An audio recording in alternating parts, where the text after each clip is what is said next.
আসসালামু আলাইকুম দর্শক মণ্ডলী, আইপিএস মার্টে আপনাদেরকে স্বাগতম।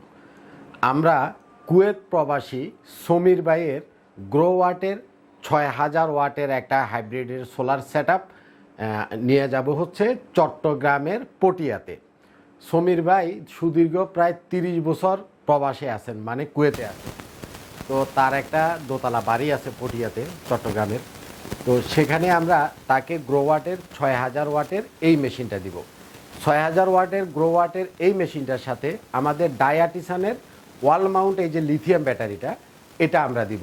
গ্রো ওয়াটের এই মেশিনটাও ওয়ালে থাকবে আর লিথিয়াম ব্যাটারিটাও ওয়ালে থাকবে, যার ফলে ছোট বাচ্চা যাদের আছে তাদের রিস্ক ফ্রি হয়ে যাবে। অনেক সময় নিচে দিলে বাচ্চারা হাত দেয়, যদি আমরা মেশিন এবং লিথিয়াম ব্যাটারি দুইটাই ওয়াল মাউন্ট করে দিই তাহলে বাচ্চারা হাত দিতে পারবে না।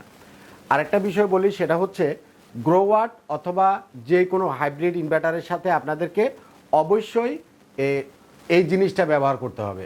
এটা কি? এটা হলো ATS, automatic transfer switch. ATS এটা হলো ভোল্টেজটা যদি কম থাকে তাহলে সেটাকে ২২০-এ নিয়ে যাবে, যদি ভোল্টেজ বেশি থাকে সেটাকে কমায়া ২২০-এ আনবে, অর্থাৎ ভোল্টেজ স্ট্যাবিলাইজার। তার সাথে আমরা দিব হলো সার্জ প্রোটেক্টর, তার সাথে আমরা দিব হলো খুব ইম্পর্টেন্ট একটা জিনিস, এটিএস।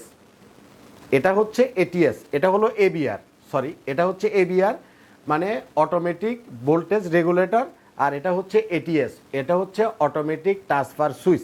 এই জিনিসটা নিয়ে অনেকে আমাদেরকে কোশ্চেন করেন যে কফিল ভাই এটা কেন দেন। এটা অটোমেটিকলিও কাজ করবে আবার ম্যানুয়ালিও কাজ করবে।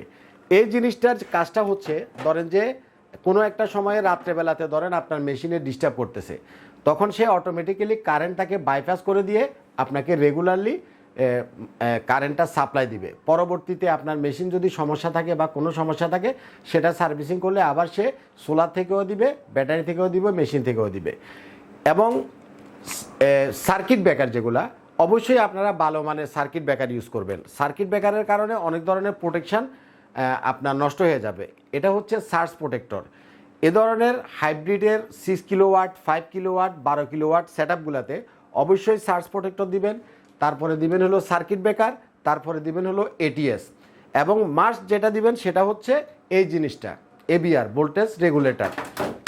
এটার ভিতরে অটোমেটিক্যালি কাজ করার মতো দুইটা আছে, মোটর আছে। এই মোটরগুলোকে বলে হলো সার্ভো সিস্টেম মোটর।